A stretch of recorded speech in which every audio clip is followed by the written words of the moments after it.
So let's kind of resume.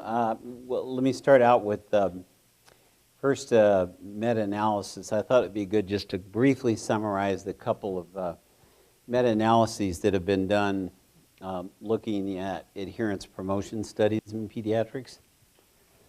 This first one was done by Kahana et al., 2008. They looked at 70 adherence promotion studies and then weighted by sample size, which is the way you calculate effect sizes. Everybody knows that if you give more weight to smaller numbers, it's not fair, and you got to balance that out. They were in the small range, so the D was 0.34. However, there was significant heterogeneity across the adherence outcomes. Therefore, the authors examined potential moderators of the effect sizes. And here's what they found that I think are interesting. Behavioral strategies had a medium effect size. They were higher. Multi-component was right up there. Psychosocial, as you can see, education was small. Technology base was small. I think we'll talk about the reason for that and the technology also. The second meta-analysis was done by Graves et al., which is a former student of ours at Kansas. And then Dr. Graves looked at 71 studies, but she also looked at group and single subject design studies. And the mean effect size weighed by sample size for group designs was 0.58, which is in the median range. For group designs, the moderators of effect sizes, where there were higher effect sizes for studies using a weightless control, D 1.09 versus alternative treatment. So when you're testing an intervention, usually the first step is to see if it is better than standard care alone, which is essentially what you're doing with the weightless control design.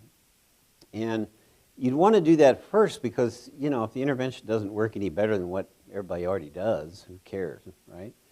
So if it does, then the next step is to say, is there some alternative treatment that you can compare it to, or an attention placebo type treatment, which has some elements of your intervention, but not what you might consider the active elements of your intervention. Much more stringent test, and as you can see, the effect size is much lower when you use that kind of design. Let me just say, additionally, the advantage of the weightless control is then you can offer the intervention to the weightless control after the follow-up period is done. So you've got baseline, you've got the intervention doing their thing, weightless controls waiting, and then you do a post-intervention, post-weightless test to compare the two groups. Then you give the treatment to the weightless control design, and then they get a post-test. So you get a pre-post on both groups, which is nice, so you can take advantage of that data. So it's kind of a nice design to use when you're first testing programs. The mean effect size weighted by sample size for single subject designs is 1.53, which is very large. And these were very homogeneous. The reason for that, I think, is because single subject designs, essentially, you really have to convince yourself, number one, and your colleagues that you've had a really significant effect. You have to see the obvious change in adherence on visually graphed data. Normally not statistically analyzed, although in some cases you can. And in some cases it agrees with the visual inspection, in some cases it doesn't. But I think the effect sizes were higher here because the studies that are published really show a very clear effect. That's my guess. So the other thing that Graves did was to look at health outcomes, and 31 of the studies reported health outcomes like A1C, disease activity, healthcare utilization, subjective measures, quality of life, for example. And the mean D here was 0.40, which is small to medium. And the effect sizes were higher for for A1C, well, hemoglobin A1C, I was right. And then pulmonary function testing, disease activity, and healthcare utilization versus not so good effects on BMI and quality of life. So in the title, I suggested to you that I was going to talk about prevention models. And it's taken me this long to get to this, but here it is. So in 2000, I proposed that we should define something called clinically significant non-adherence. And what I meant by that, and this is the definition, inconsistencies in following a particular regimen that may result in a compromised health and well-being.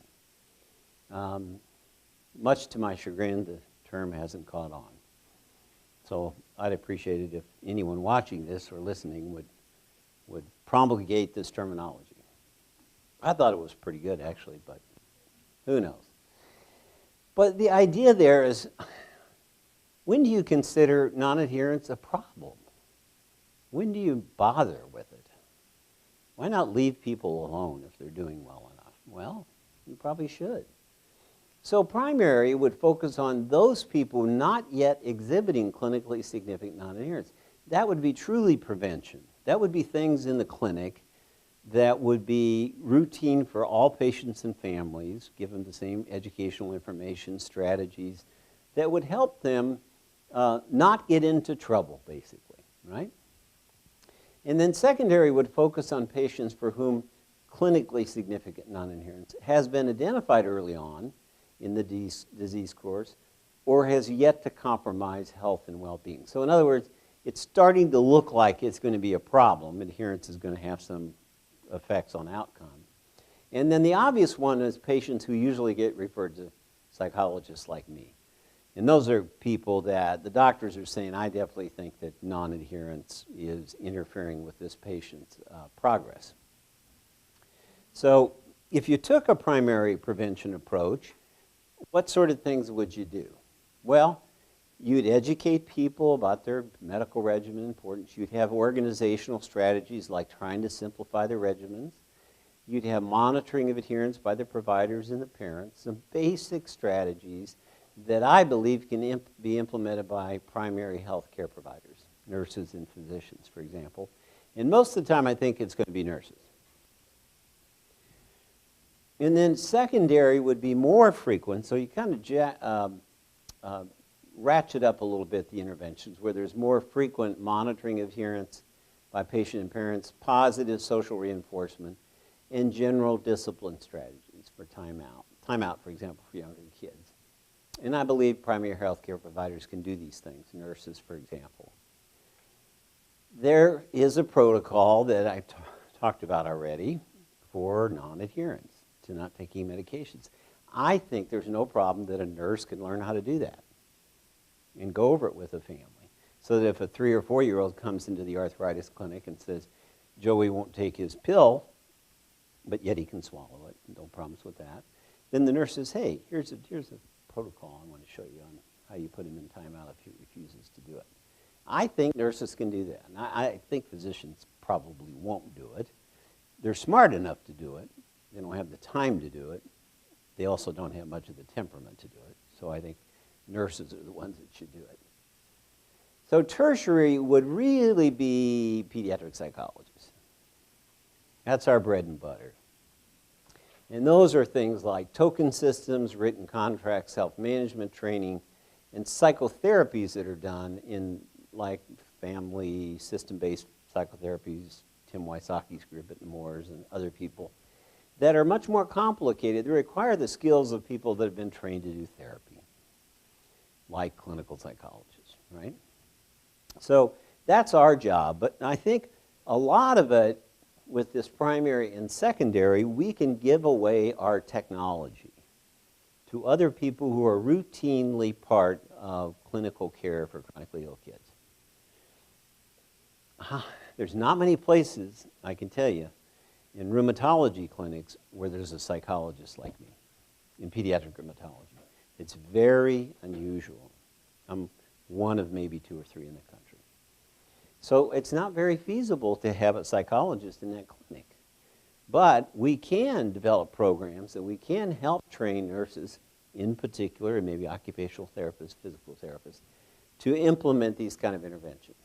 And so that's what I meant by primary, secondary type thing. That makes sense? Any questions so far on that? I'm halting because I ate a nice lunch. Go ahead. Can the schools be involved in that, or is that too much of a Absolutely. Particularly the school nurse. I really see a role for the school nurse in that situation. And we've had that happen before where, we've had kids have to take their medicine down at the nurse's station. And they've monitored, or the nurse has been trained to do pulmonary function testing or some other function that we needed to help take care of a kid. No question about it. When I was on the asthma educator, what do they call us, faculty. So there were a bunch of us from the American Lung Association, trained a bunch of us, and I was a psychologist, we had a pulmonologist, we had a school nurse, and all of us were trained to work together in these workshops to train school nurses and other people on how you can help children with asthma, how you can be involved in the school setting. So I definitely think the school does have a role. And even teachers. But nurses, I think. Good? I'm going to go to e-health.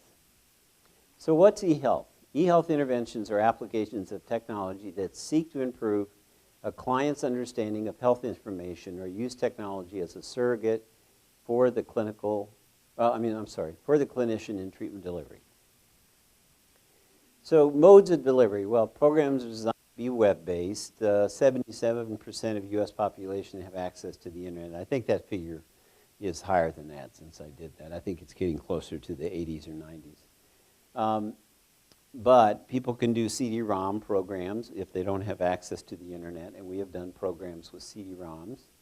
There are organizational websites that have a lot of really good information that we as pediatric psychologists need to give families an idea of what are the legitimate sources of information on the web. And this particular one, the Juvenile Arthritis Alliance on the Arthritis Foundation website, is excellent. There are some computer games that teach people about their diseases in children and also hook up children to communicate with each other who have cancer in the hospital. Starbite Foundation in in California has done a very nice job, and Steven Spielberg and his group has been involved with this organization. I mentioned before that some of their programs, like they have one on asthma, and Cuba Goody Jr. is the primary protagonist in the game, and they're after these evil people and all this stuff, and it's very well done. There are all these Hollywood people in there, Diane Sawyer, and of course Spielberg knows everybody, and it's really slick and it's well done, and you identify triggers. The problem is it's all educational. There's nothing in there about how you adhere to your treatment. What are some good strategies? It's educational and it's well done. So if you wanted to use it for educational purposes, it would be excellent. And the only study that ever looked at the Starbright ones was by Dr. Alexander Quittner, and she looked at the CF program. And what did they find? Well, they found that parents that looked at the program got knowledge gains. I'm not remember about the kids, if they measured the kids' knowledge. Maybe they did. Knowledge gains. Okay, but did they get any improvements in adherence? Well, number one, I don't even know if they looked at it, but if they did, they didn't get any. So, because we all know that education is necessary but not sufficient, right? I keep doing that. PDAs, forget them. They're going out of style. I had to throw mine away. I didn't even get to use it for very long. That's the thing about now. My iPad is iPad 2. Well, my wife's got iPad 3, right? Isn't 4 coming out pretty soon? Yeah. It's just, every time you turn around, your phone's out of date and all that stuff. But anyway, there's some phone applications that deliver content or prompts to engage in healthy behaviors. For example, I'm working with Nikki Nolan, one of our public preventive medicine faculty. And she recently published a paper looking at, she's working with teenage African-American young ladies who are overweight and trying to prompt fruit and vegetable consumption. And it's a phone-based program, and when the kids do the program and respond to the prompts and all that stuff, they get to download an iTunes song. It's what? Huh? That's, oh, it's smart. Okay, good. Well, I'll tell her. You guys said that. She's smart. So that's kind of neat. Have any of you heard of the PTS coach? It's actually, it's called the PTS manager. Let me make sure I'm telling you the right thing.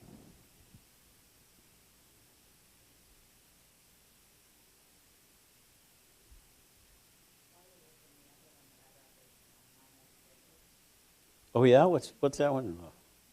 I think it was originally developed for transplant patients, but it's totally free and patients can create an account and they can put all of their meds and all the dosage. It has pictures of the pills. Perfect. You can create several different kinds of med sheets and med tracking sheets, and then what they could do with it is you can get it on your smartphone too, and then when you bring it into the physician's visit, they could change their meds right there and the dosages. So we're talking about post-transplant? Yeah, but I actually think they have so many medications in there that I think just about anybody could use it. And it's called MyMed. MyMedSchedule, all one word, .com. Very good, thank you.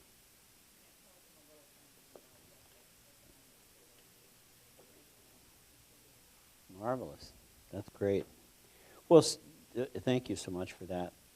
PTS Coach is the name of this program, and it was developed by Veterans Affairs. The thing I like about it's a self-contained program, and the only reason I'm telling you about this is not because of PTSD, but because I think we can do this with adherence. If not part of a web-based thing, or the entire thing being web-based, phone app-based. So what they do is they have a thing on Learn, which gives you information about what PTSD is. Learn about PTSD. What is PTSD, for example? Tap to listen. Post-traumatic stress disorder, or PTSD, is an anxiety disorder caused by traumatic events, such as combat, disasters, terrorism, serious accidents, or physical or sexual assault. So then, okay, so that's the section on Learn about PTSD. Here's the one I really like, managing symptoms, let's say worried and anxious. They have a little distress meter here. So you mark your, because you guys are stressing me out again. Okay, here's progressive relaxation exercise.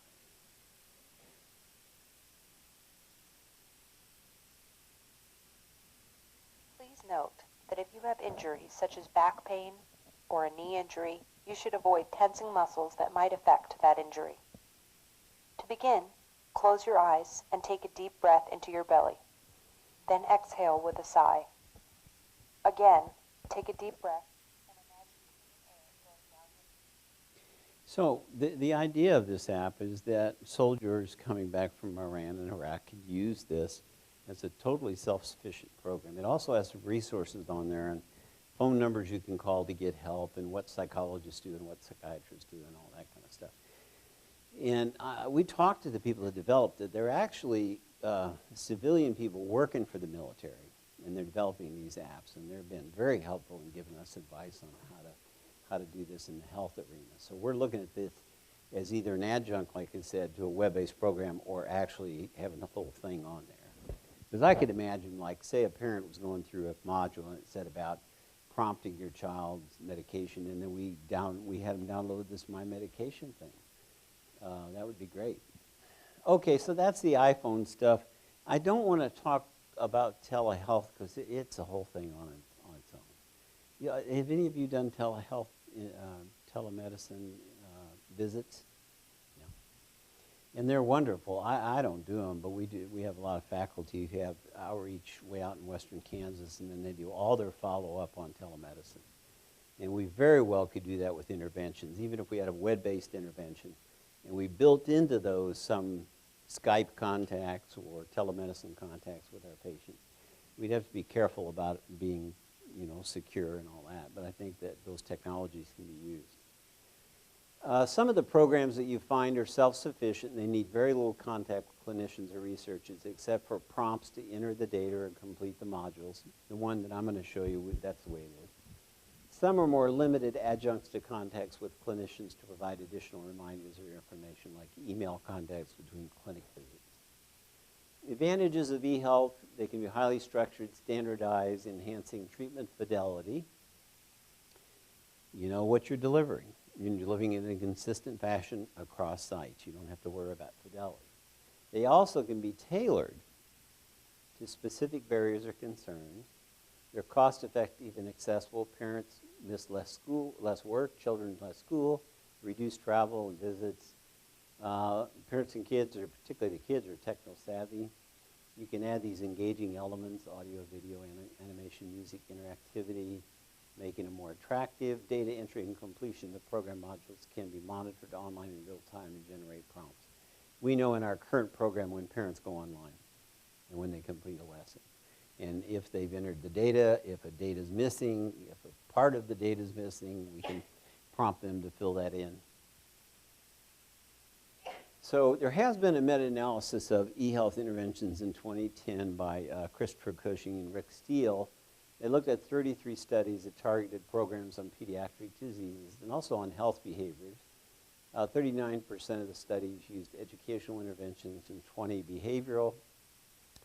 Cohen's D's, and again, these 20, you can see what the small, medium, large is, but weighted by sample size. The mean effect size for all interventions was small, but behavioral interventions, as you can see, was much higher at 0.35, while educational interventions were not significantly different from 0. So that's the problem when you aggregate educational and behavioral. You really pull down the effectiveness of the behavioral. But when you separate it out, you can see that the behavioral interventions are a lot more effective.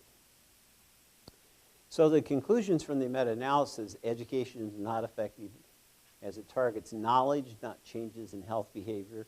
Knowledge alone is not sufficient to produce behavior change.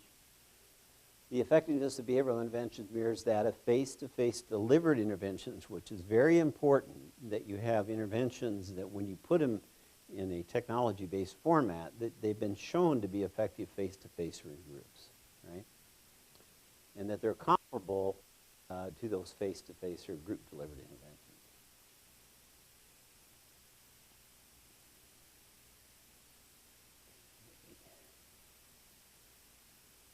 Jen Stinson from Toronto Sick Children's, who's a nurse with interest really in pain, looked at internet-based self-management programs for a variety of conditions. She defined self-management as the individual's ability to manage the symptoms, treatment, physical and psychological consequences, and lifestyle changes inherent in living with a chronic illness.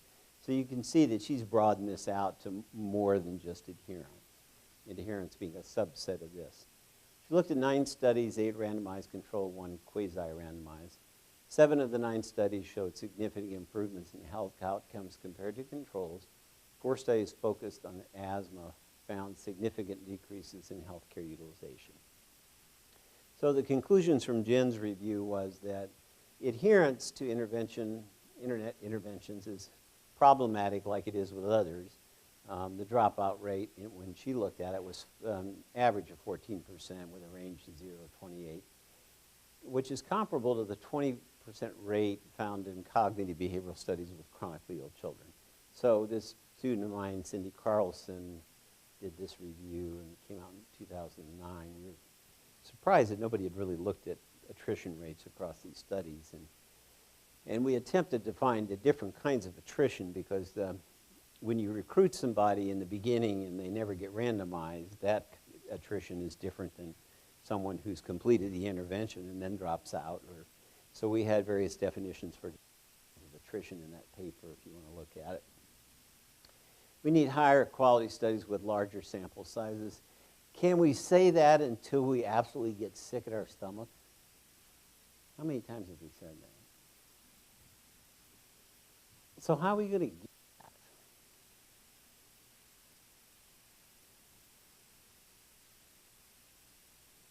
How are we going to get this? Larger sample. Multi-site. We've got to convince NIH, number one, to give us money for a multi-site study, like they do in drug trials. You look at some of these drug trials, there's like 15,000 people's names on the paper because there's like 14, 15, 20 sites. We need to develop a consensus on the steps to take in developing and testing internet interventions to ensure usability and feasibility, a little bit like what we went over earlier when I talked to the people at Cincinnati. Greater uniformity across assessment intervals and longer ones to evaluate long-term effects, and elucidating the mechanisms and actions of interventions. What works? Some of the barriers to e-health are that some families may not be so technically savvy. Low ESCS families may not have computers or access to internet at the home. What we have done was we've lend out computers that are locked in only to the website that we have our program, and we pay for internet access as long as they're in the study. You run the risk of losing a computer, which is why I would suggest you buy the cheapest one you can, which is what we did. Programs are expensive to develop, implement, and maintain. Quality control is critical with content reviewed by informed professionals. Requires the input of many professionals, doctors, psychologists, computer and web programs, web designers, graphic artists, database developers, and health informatics people. So it takes a real team to do it. There's HIPAA compliance issues. When you're trying to get people to enter data online, you have to be very careful with that. Encryption of email, other type of online information, protecting privacy, confidentiality. The lack of professional monitoring of patient or family chat rooms, Twitter, Facebook, and email contacts need at least a disclaimer that information obtained in these ways should be discussed with your clinician. So anytime we put a program up, for example, Headstrong, which is the one we use for kids with migraine headaches, we always say this is not a substitute for medical care. You should not stop any medical care that you're currently receiving, and you should inform your doctor that you're wanting to use this program. Most of the time, we have not given the program unless it's been given through the patient's doctor, although that may change pretty soon. There is a lack of personal contact with clinicians and possible unexpected negative outcomes from interventions. We don't know a whole lot about that, but we need to look for it. So future research and clinical practice, e-health are promising, need to be adapted and validated face-to-face, need a consensus on steps for developing and testing the interventions, identify the problem, ascertain the effectiveness of established treatments, operationalize the treatment completely, look at the legal and ethical issues, transform the elements using engaging components, personalize, tailor as much, construct a program and do initial focus groups to get feedback, and then finalize and do the pilot study. Continued with this, evaluate interventions as usual versus treatment as usual, then go to attention placebo. Multiple outcomes, quantitative like adherence, qualitative user ratings of acceptability and feasibility. You can have very effective interventions that people don't think are feasible and they don't want to use them. Outcomes measured over longer periods, measure adherence to e-health interventions. How do you know people have accessed the program? Is there a way of telling whether they've done the lessons or not? And yes, there is. Facilitate collaboration across multiple sites. Start to incorporate well-validated e-health interventions into routine clinical practice as an adjunct to good clinical care. And I really think we can do all those things. As far as collaboration goes, I think I may have asked some of you, how many are members of Division 54, Pediatric Psychology? Okay. So you may know I'm going to be president next year, and one of my initiatives is e-health interventions. And one of the things that I want to have a task force. This all has to go through the board and approved and everything. One of the things I want them to look at is how we can facilitate collaborations and multi-site interventions. And what I think what we can do, because we have SIGs, we have special interest groups in different areas, that those special interest groups can develop technology-based interventions, say, obesity and adherence and pain and whatever have been developed in some of those areas already, and that the SIGs would be a way of really facilitating multi-site studies. That people would present to their SIG group and say, I've got an idea for a study. Would people like to sign on to this study? Now you'd have to have, I think you'd have to probably have a subcommittee in your SIG that would be the people that looked at all the ones that were submitted to make sure that they're of a decent quality, you know, and they should go forward, and then look at who would like to participate in that. So I'd like to, I think that's one way of doing this business of collaborating. So I'm hoping we'll do that. Adherence-Strong is the fourth web-based program that we've developed. The previous three were pain management ones. This is the first attempt to do an adherence-related intervention on the web. It's an NIH-funded trial, waitlist control, web-based program, parents of children. There's a bimodal distribution of when children get diagnosed with juvenile arthritis. This is the lower age range, and we decided to focus this program just on the parents. Okay.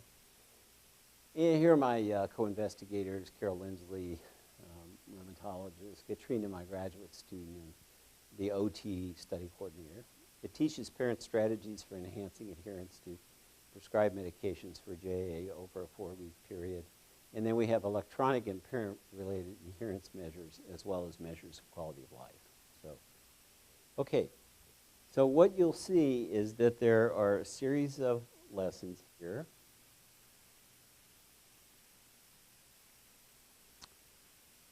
There's one lesson week. 1, 2, 3, 4. Now the reason we can click on any of these is that I've gone through them all and took the quizzes. If you were a new parent and you just got your login and you went to week 1, lesson A, what is juvenile arthritis, you can't go any further than that until you get that done. Okay? So that's a way of getting parents to go through it sequentially. What do you want me to click on? Okay.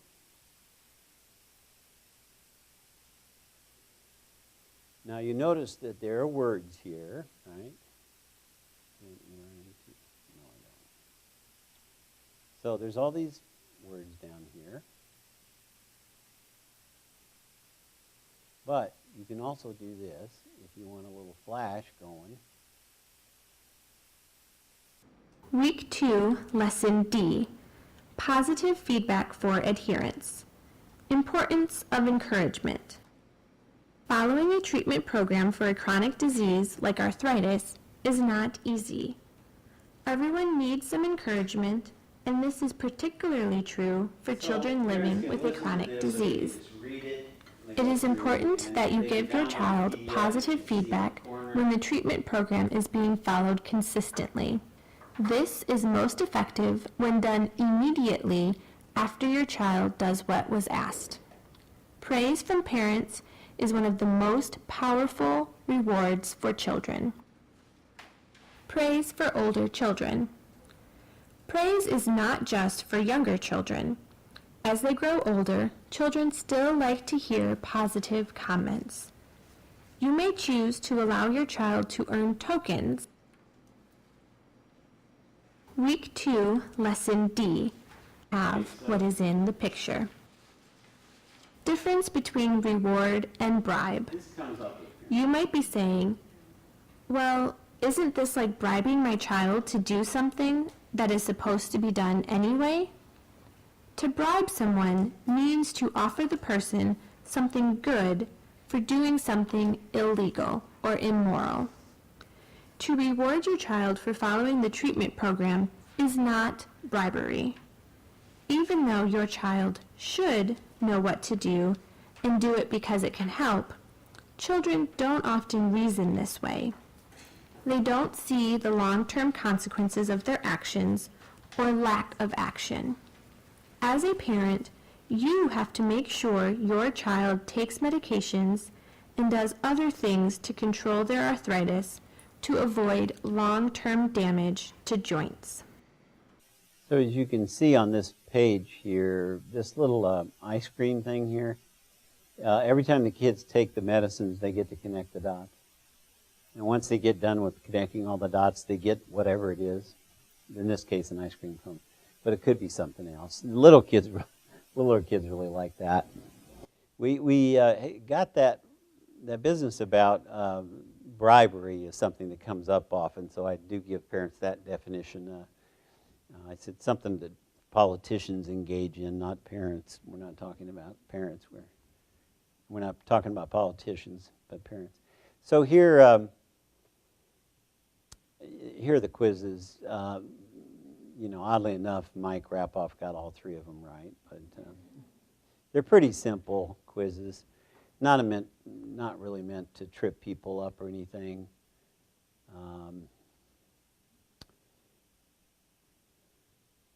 That's the outline. Let me go back to. Okay. I did want to show you the discipline one. So we've got that here.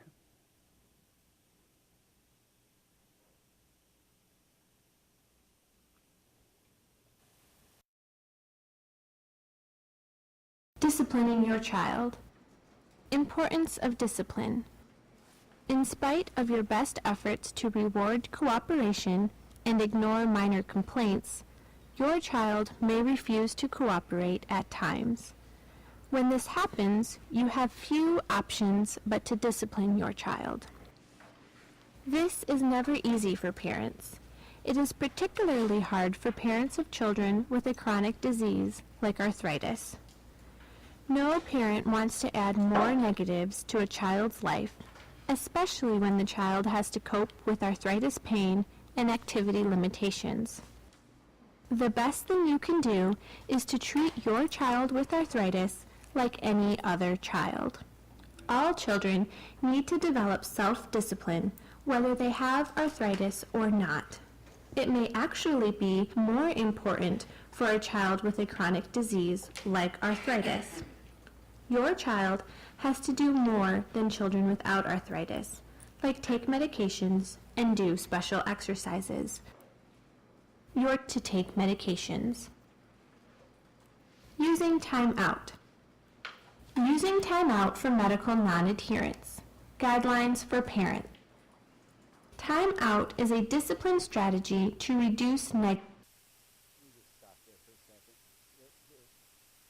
The point about that I say to parents about discipline, that discipline means more than just punishment, like timeout, that you have the necessary skills and motivation to do the things you need to do. And children with chronic illnesses have to do all the things all the other children have to. And yet they have to do the additional things to take care of their illness, so they need to be more disciplined than most children. That's why it's really important that from the beginning that you discipline. You have very clear expectations for your child. You reinforce them when they meet those expectations, and that you use time out and things like that for refusing to do things. And your child's going to be just required to deal with a lot more things and be more self-disciplined. Everybody in this room are advanced in their education, and you folks got here because you're pretty self-disciplined, and you got that from somewhere. It didn't just come out of the blue. And I suspect there were a lot of people in your life that helped you to be disciplined. When I got to graduate school, and I was sitting around in my first graduate school class, and there were a lot of older graduate students there, and they were all talking about some particular topic, and I thought, my gosh, these people are really smart. But it occurred to me that we were selected for being smart. That all of us in that room had performed pretty well to get to that point. And the kids with chronic illness have to have more of that discipline.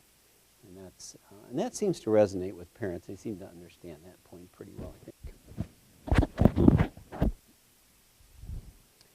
One thing I did want to show you that I'm not happy with the quality of this. I must tell you ahead of time, but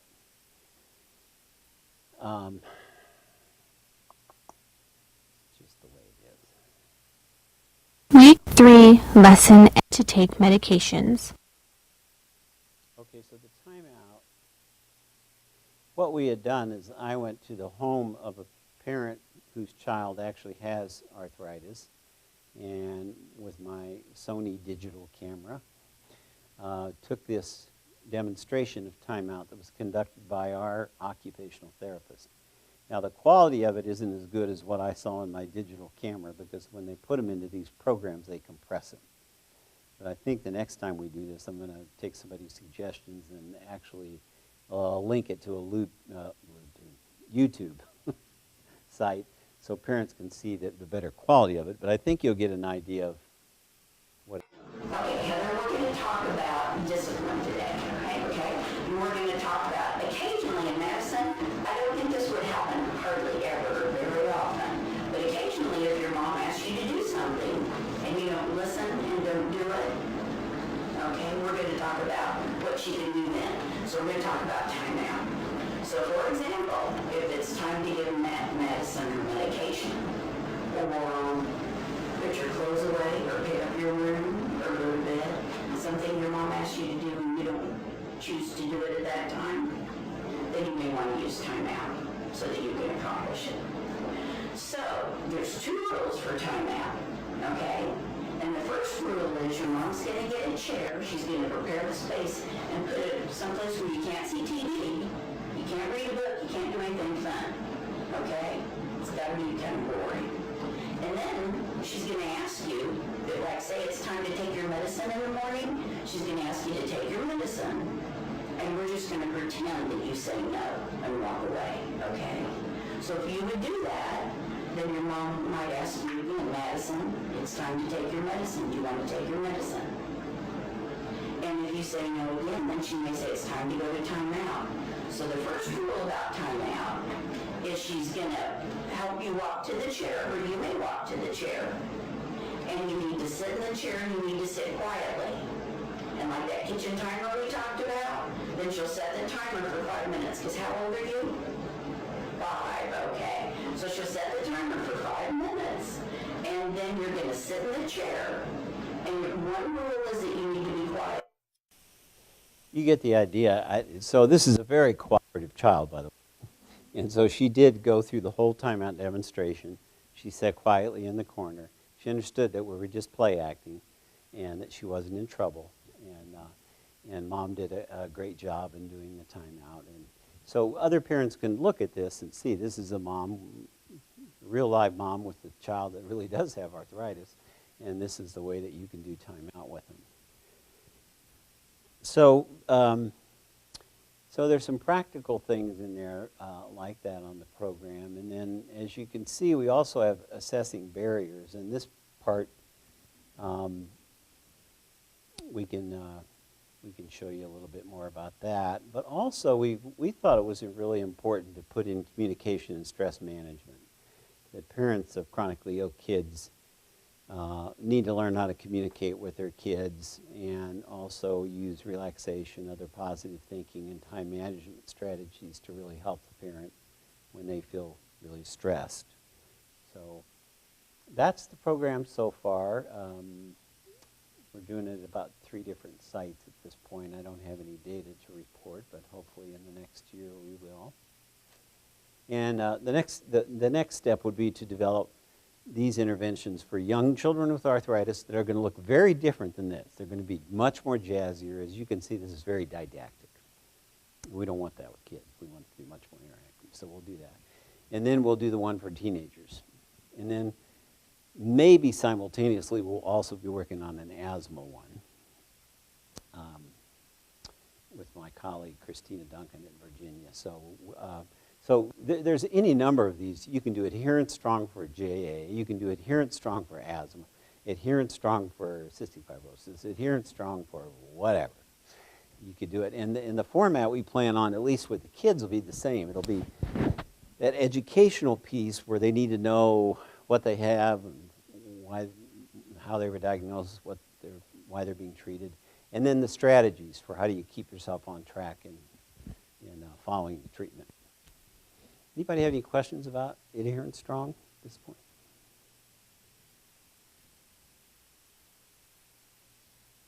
Aside from, I have a question. question. You mentioned sort of that you can collect data, obviously, about whether or not they access specific links and things. Aside from that, is there other data that you're collecting through the website, through the program? No, they are using the adherence measure as the medication event monitoring system. They do that for 2 weeks prior to the intervention, and then they do it for 2 weeks afterwards.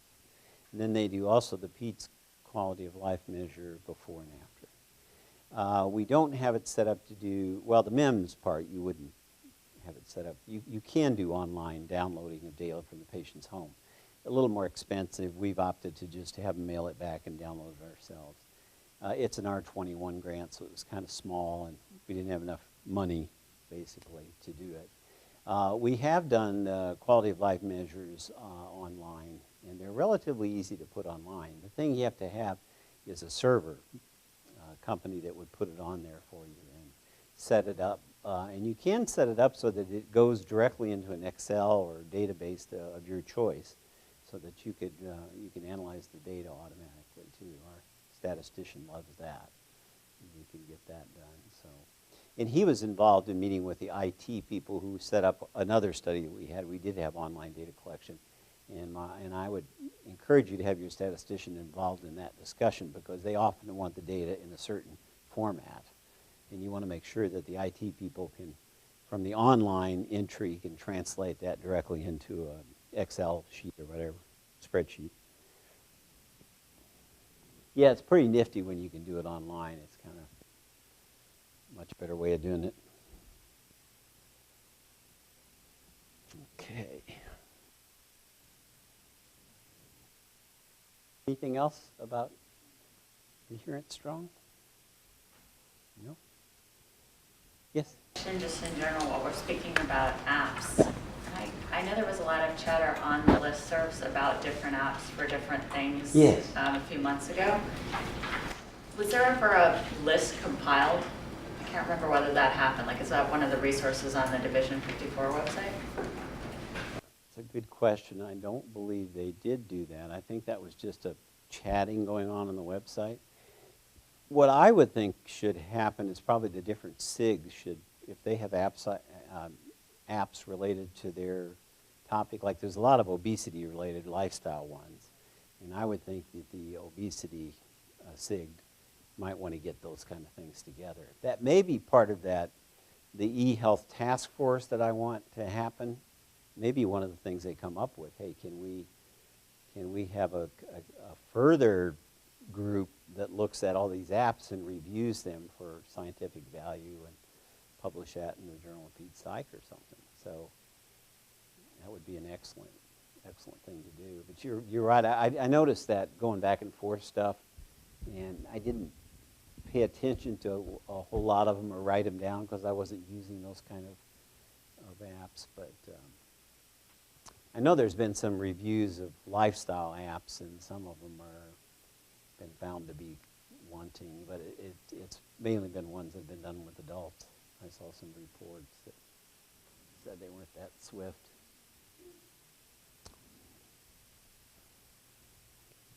Well, I think when you're in a clinic, when you're in a mostly clinical setting, which are usually more low budget, we were talking a little bit at lunch, measures of adherence, a MEMS cap for a patient who has 15 to 20 medications. A MEMS cap just for one medication would be too expensive for most programs or families. And then if you have 15 to 20 medications, it's unwieldy. One of the questions that we had actually, do they have a pillbox version of a MEMS cap? Electronic one, yes. They do, but I don't want to really push it because I tried it out, and a number of people at Cincinnati tried it out, and there's some really glitches with it. Yeah, boy, it looked like it was going to be a wonderful thing because we were looking at a lot of kids who had a lot of different medicines. And part of the problem was the bins were too small. And you know, how many times a week are parents going to refill those bins?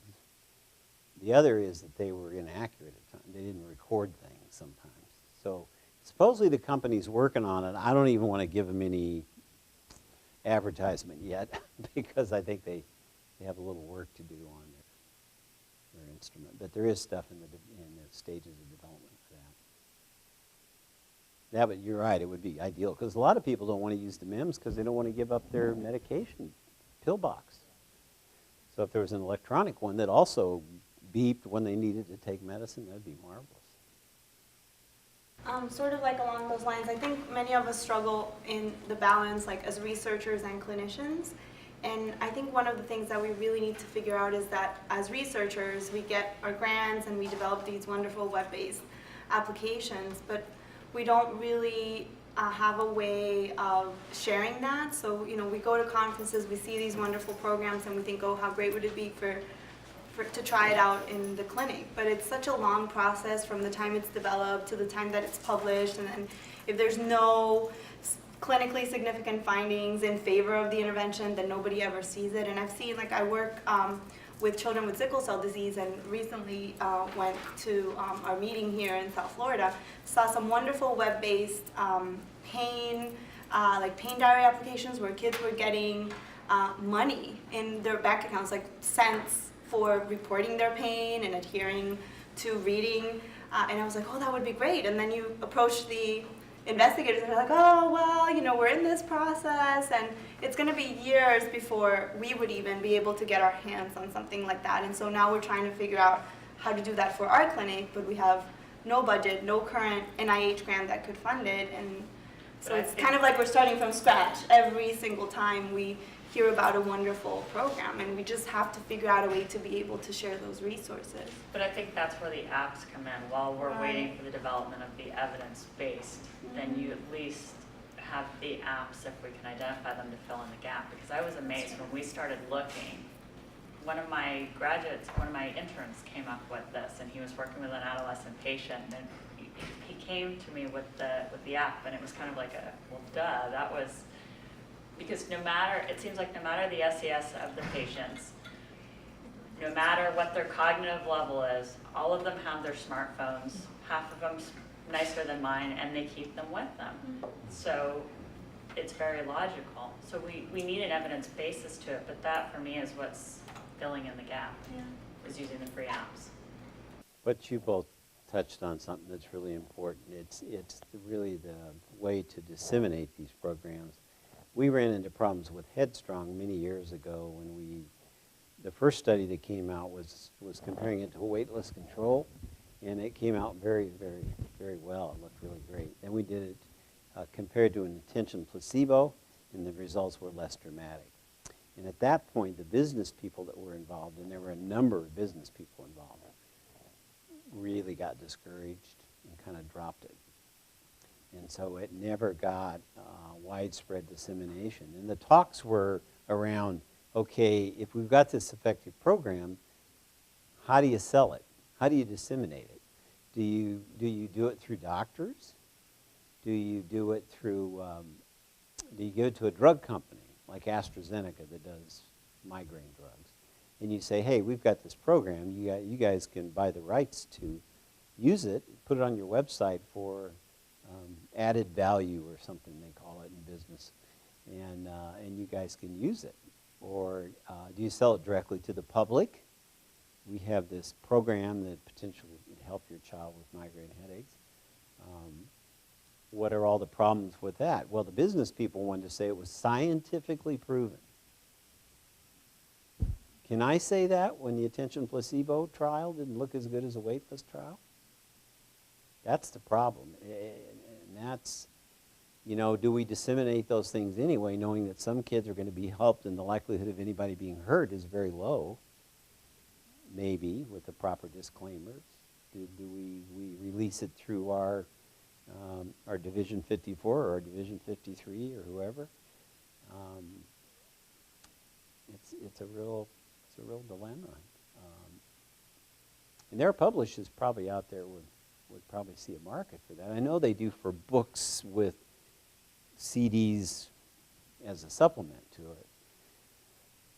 But, you know, or, you know, people like Starbride, they get enough money where they can just give them away.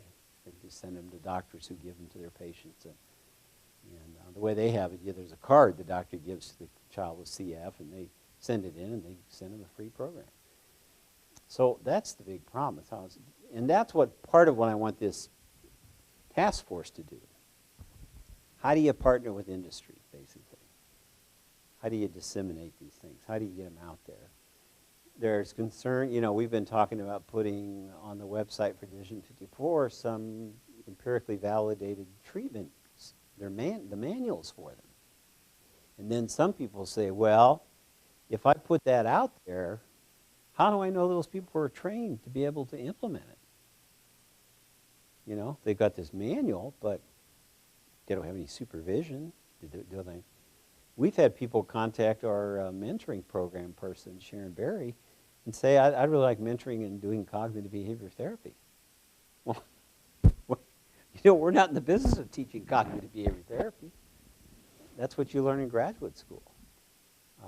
We can't do that sort of thing. So that's what people have that concern. Who do the manuals get in the hands of?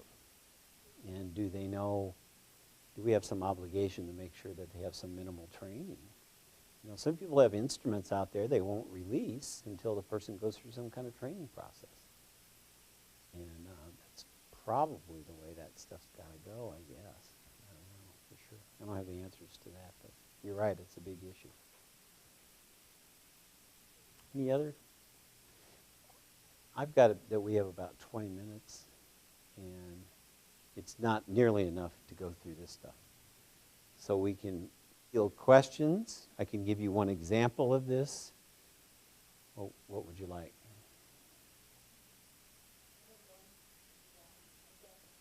You want one example?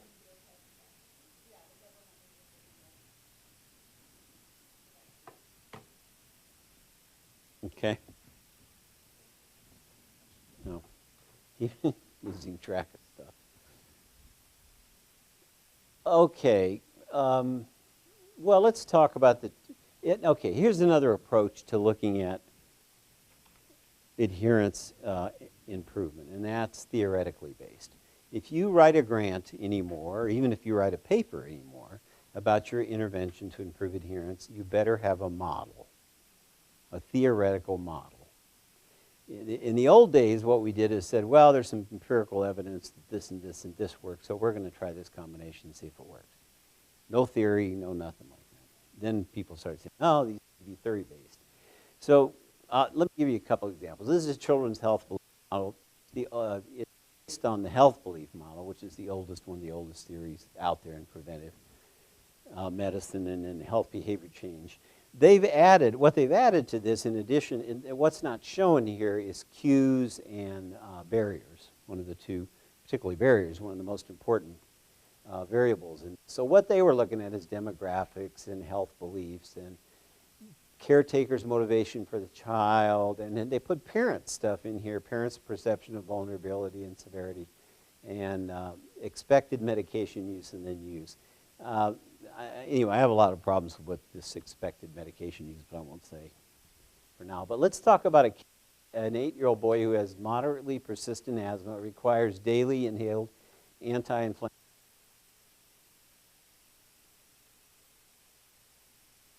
The boy has been asked to monitor his peak flow levels once a day, and after he takes his bronchodilator medication, his parents have been asked not to smoke in the house and to take steps to minimize his exposure to other allergens in the home, such as dust and pet dander. Now, my thought was if we had enough time, I'd go say, you guys, okay, but what might you think about? I don't have enough time, so I'll try to tell you. So what are the implications? How about perceived susceptibility and severity? What would you want to do about that? Well, the clinician could assess whether the patient and the parents have accepted his condition and have a realistic view of the severity of his asthma. If they have an unrealistic view, they could review peak flow records and encourage the patient and parents to monitor his symptoms to gain a more realistic perspective about severity. If the person's saying, my child's asthma is not severe, and then you start having them collect data to say, well, look, this looks like they have some pretty severe problem. They're coughing at night, had to use their rescue inhaler a lot. Information about severity should be balanced with positive information, encouragement, and optimism that the parents and the kid can control the disease and adhere better. So that would be susceptibility and severity. That would be the factor you would look at. What if you were looking at perceived benefits? How confident are the parents in the patient that the regimen is beneficial, particularly in terms of quality of life benefits? If it's low, review the potential benefits of the regimen, such as in sports and social activities. Clinicians should also be alert to the possibility that prescribed treatment may not be beneficial in spite of optimal adherence. In these instances, the parent and the patient should be encouraged to communicate this information to the doctor and ask for modifications and additions to the regimen to increase efficacy. Perceived barriers. Clinician can interview the parent and patients to identify logistic barriers that prevent them from fully adhering. For example, taking bronchodilator medications as needed requires the patient and the parents to make judgments about need. How do you know when you need an as-needed medicine? Well, they may need assistance in monitoring symptoms and deciding when the bronchodilator medications are required. If you are running and you get out of breath, that may be an obvious one. You should take your bronchodilator. But if your pulmonary function testing results go down after a sports activity, that may be another indicator. Parents may also perceive multiple barriers to reducing their son's exposure to indoor allergens, such as how do you find time to remove pest dander on a regular basis and going outside to smoke. A good general question to ask the patients and parents would be, what gets in the way or prevents you from doing what you need to do? And that may lead to practical recommendations from the clinician, like smoking in the garage during the winter. Cues to action. Clinicians should assess for reliable internal and external cues. Well, what are reliable internal cues that asthma needs to be treated? What's the one main symptom? What? Didn't hear that. Yeah, wheezing or dyspnea, being out of breath. And if those aren't there, then there needs to be some external cues. Let's say the kid's on a preventive medicine regimen, like the inhaled steroids. They may need reminders for that because they're not having the internal cues that are propelling them to do the particular regimen. If they're asymptomatic, they may not be insistent, like I just said. So they might need external prompts, setting a watch, monitoring, prompting adherence, those kind of things. Let's talk about applied behavior analysis or operant conditioning. So people get these things mixed up all the time. So let's make it easy, folks. Let's talk about when we want to strengthen a behavior. This column right here. So if we want to strengthen, we add something, some stimulus. We call that positive reinforcement. Lay terms, we often talk about payoffs, rewards, positive consequences, tokens, whatever. If we subtract something, and that also results in an increase in behavior, that's called negative reinforcement, and it's called reinforcement for a reason. Skinner called it that because it's the opposite of positive reinforcement. You're doing a different operation. What can you think of, what pill can you think of that would result in relief?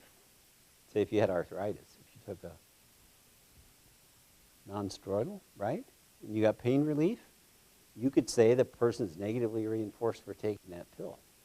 So then let's look at decreasing behaviors. We want to decrease behaviors. We add something. Now, we're not recommending spanking. I'm just giving you lay terms that are used for that.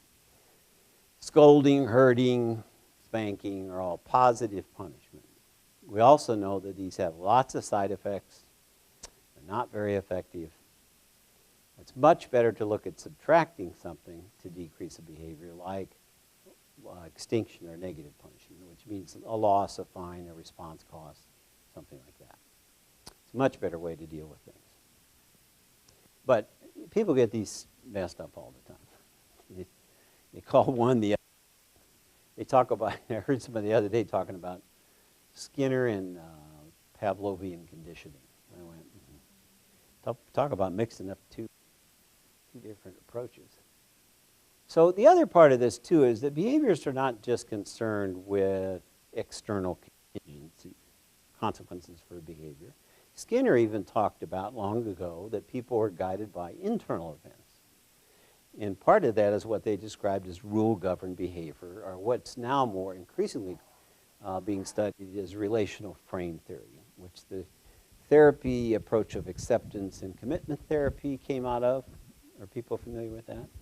It's a very different approach in behaviorism towards dealing with internal events like emotions and thoughts. So rule-governed behavior, let's just go with that because it's fairly easy to explain. Rules, or proverbs, advice, all that kind of stuff. They're valuable because we learn them without directly experiencing them. And the consequences are implied by the other rule. Parents count on these. Look both ways before crossing the street. Whether rules are followed or not depends on a history or punishment for not. Immediate local consequences for following rules, often in the form of social approval or disapproval. Contacting the contingencies in a rule.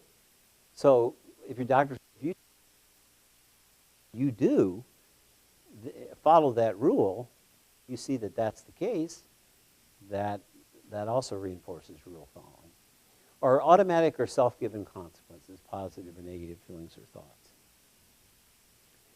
14-year-old boy is diagnosed with polyarticular, meaning more than 4 joints involved. 2 years ago, his disease has been under poor control, as evidenced by multiple active joints, extended joint stiffness in the morning, severe limitations in activities, moderate to severe joint pain reported by the patient. The regimen consists of oral anti-inflammatory medication, naproxen, 2 times a day, range of motion exercise, wearing the splint at night.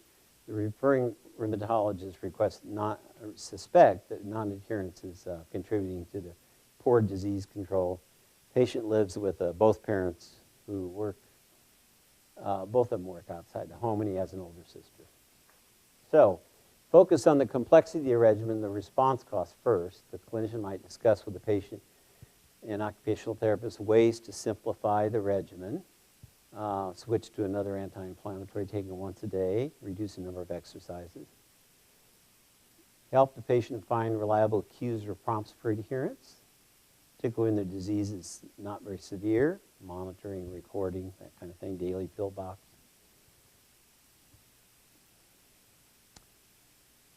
They need to provide advice about how to reduce aversive consequences for regimens, for example, taking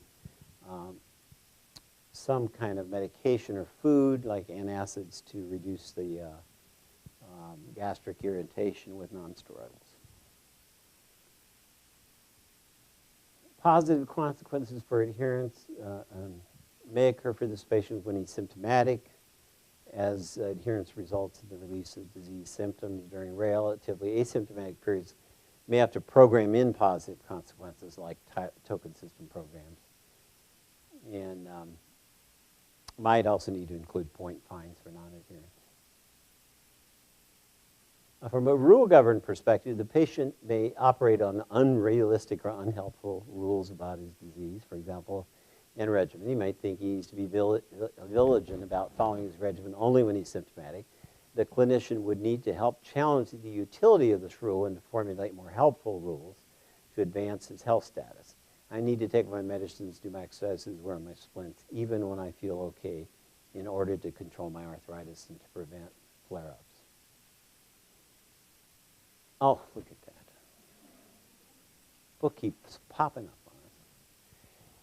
But that rule-governed behavior, too, part of the thing is sometimes people don't generate rules when they need to.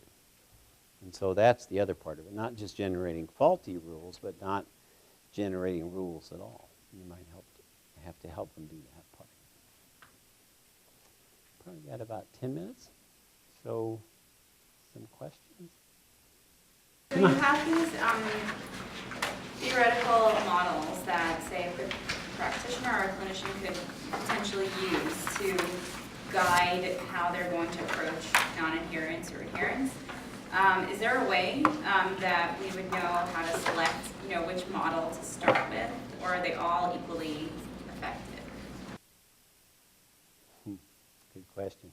Depends on who you ask. I think there's my perspective on this is that there's value in each of these models, that sometimes there's even overlap. There's a little section in my book that talks in that particular chapter about adherence theories, about what can you extract from all of these theories. Are there a number of principles that you can take away from all of these theories that make sense? And there are a list of those that I came up with, and other people may come up with other lists, but I think that's one way to look at it. Take the best out of all. Like for me, the health belief model, the most important component to me is barriers. And it's been very helpful to look at developing barriers to adherence, looking at tailoring regimens to families who have unique barriers, and they vary across families. And some of them have very similar ones. That's very, very helpful. I think perceived severity and things like that could be useful if people are not perceiving their illness as being very significant. I think sometimes when people have more mild symptoms or their asthma is under good control, they tend to minimize that. Or they say, I outgrew my asthma, when most asthma specialists would tell you that nobody outgrows asthma. So those are valuable, I think. I am a behaviorist by training, so obviously applied behavior analysis seems to make a lot of sense to me. But I've also been more cognitive as the years have gone by. So some of the cognitive behavioral theories, and particularly looking with older kids, young adults, the way they think about things, the way they think about their disease and their regimen can really influence how they behave towards their regimens and whether they're adherent or not, or how they manage it. So I think those cognitive factors become more important. Self-efficacy kind of gets at, I have a little more problem with self-efficacy, probably more than any of them, because when people talk about, well, we need to promote self-efficacy, if you think about what Bandura says promotes self-efficacy, for example, inactive mastery is one of the main ways. Well, what does that mean? Practice in successful experiences. And then he has other things like vicarious learning, which is true. People can learn from other people. Modeling, important influences. That's been around for a long time. The problem is that, when people say, well, what you have to do is you have to enhance efficacy, and then that enhances adherence, they don't often measure that way. They'll measure efficacy at baseline and then post-treatment along with adherence and say they both changed. But you can't say that was a mediator of that change. They concurrently changed, possibly. We don't know. We didn't measure it all along. You probably could do that. You could probably say we're measuring self-efficacy, and all of a sudden, after efficacy got to a certain point, boy, adherence shot up. Now, that'd be a little more convincing, I think. But some of the theories I have, like some of them that talk about, like the theory of reason, action, plan, behavior, talk about intentions. I have problems with intentions. If I come home and my wife says, I intend to cook you dinner tonight, and she does, because she's very nice to me, and she doesn't, I don't give a hoot about her intentions, right? The road to you-know-what is paved with them, right? Well, Dad, your kids say that. Dad, I intend to clean my room before I leave for practice, soccer practice. I don't care about your intentions. I care about your behavior. Did you do it? Is there a correlation between attitude and behavior? Weak. Everybody's shaking their head yes, but they're very weak. They're very weak. But I was just thinking that I feel like one of the things that is missing from a lot of our adherence models involves the cultural piece, the cultural aspect of from all different levels, like from our perspectives as providers, from family members, all the way from how Latino parents perceive stimulant medication for ADHD and whether they choose to do it, to how our physicians manage the pain of our sickle cell disease patients, or our nurses manage the pain of our sickle cell disease patients because they may or may not think they're seeking medication. So I feel like it's missing, from from the models, and it's something we have to struggle with every day. I totally agree with you, and I think the closest we come to that is we talked about when we talk about social, the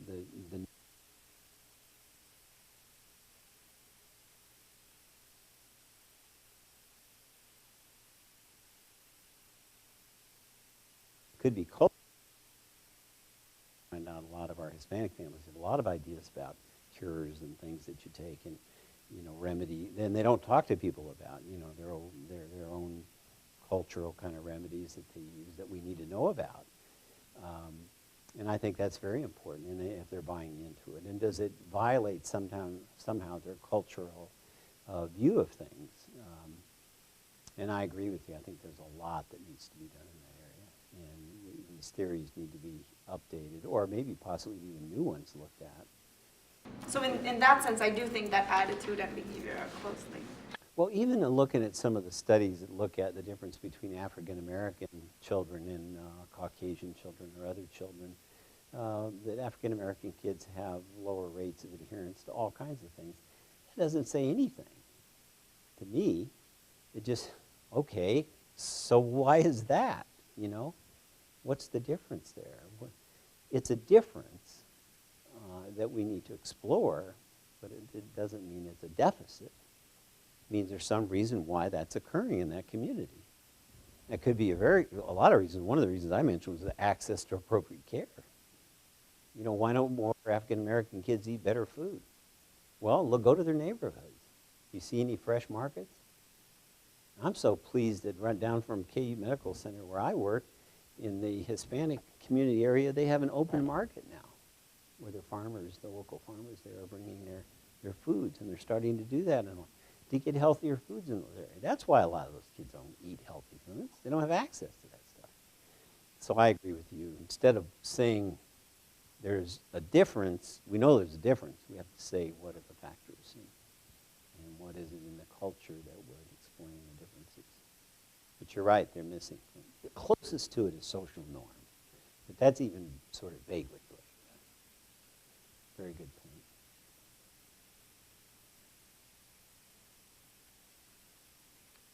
Yes? In practice, how do you deal with, we talked a lot about educating parents on ways to get their kids to adhere and discipline strategies, like discipline. And how do you, in my limited experience, when we talk about, when I'm introducing the concept of an intervention designed to help kids do better in school or whatnot, clearly you probably sense maybe a little bit of defensiveness from the parent because there's an implicit message that they're not doing something right sometimes in some of these messages. So in practice, how have you learned to go about that or to deal with that? I get nervous because I sense it from the parent, and I try to gloss over the details of what we're asking them to participate in, and just try to get them to sign the consent form. So. You're not fully informing them, eh? That's one way around it. Don't tell them what you're doing. I wouldn't. I try to put it in I try to reframe it. I know what you're talking about, but it comes up clinically. I mean, I had a mother the other day was telling me, she said, well, I should have brought him to you when he was 3 years old because he was showing these oppositional behaviors then, and he's 7. He's harder to control. And I said, you know what? Yes, it would have been better, but you didn't. For whatever reason, you didn't. And you are here now, and a lot of parents wouldn't even be here now. So I want you to give yourself some credit for being here. And we're going to do everything we can to help you develop some strategies, and some of which you probably already know on your own, that I'm just going to reinforce and say, hey, you got a good idea here. So making it okay to look at new approaches. We're not saying that you haven't tried to help your child read. You probably have spent a lot of time doing that. But we hope that we have some new ideas that might help you do what you want to do and what you want for your child. We know what you want this for your child. That's why you're talking to me. You wouldn't be talking to me if you didn't want something better for your child. And we think maybe there's some things we can give you that would help. I just think parents feel so good or low self-esteem or feel like that they have failed. You know, they feel bad about that. They come in with their tails between their legs and that. Yes, ma'am. I think one of the things is that in the context of, consult liaison kind of work for adherence in hospital settings, for life-saving medications, or, so close to life-saving where it's like really poor quality of life to really better quality of life, and this is really, this is crystal clear. If your kid is having an asthma attack, give them the inhaler or try to prevent that. How do you think it differs, especially with respect to psychiatry, where there is a little bit more of a judgment call, and the parents can say to you, hey, my kid isn't going to die if we miss this dose. What is your patient education, what's your approach there? I would be making a guess about this because I don't work in this area. I mean, I work in the area of mental health, but I tell parents I don't do drugs, so you have to talk to people about drugs that do drugs, meaning you're a pediatrician or I'm not trying to back out of answering. I'm going to answer your question. But I'd say you're right. You're absolutely right. If you don't give this ADHD medication, your kid's not going to die. But if you don't give it, what else might happen? Because there are other things, not necessarily worse than dying, but there are other things that are pretty bad, like failing school, like being put back, like kids teasing you because you can't read very well, or being aggravated because you won't keep your hands off of them, and they won't play with you, and nobody likes me. And when your child comes home and says, nobody likes me, people hate me, that's painful to hear that from your child. Now, he's not going to die. You're right. But see, I always try to find a way to agree with people. I always try to find, in any kind of debate that we're having, my brother and I had this big debate about Obamacare. So I says to him, answer me one thing. Do you believe that people should not be penalized for pre-existing conditions? And he said yes. So my brother, who I love, we came to an agreement about something after arguing for a good 15, 20 minutes about socialism, and my side was socialism, by the way.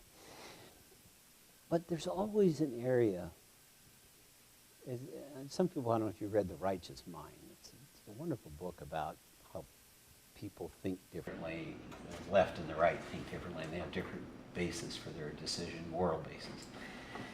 And it opened my eyes to again look at, there's always something that you can agree about with what people are saying.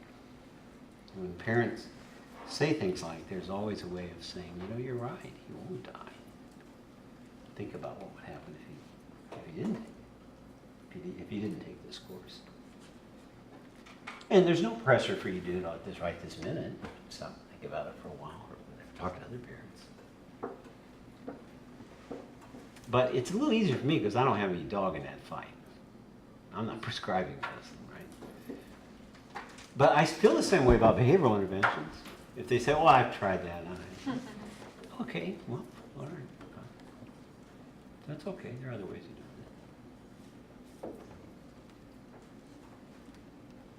Then, thank you all.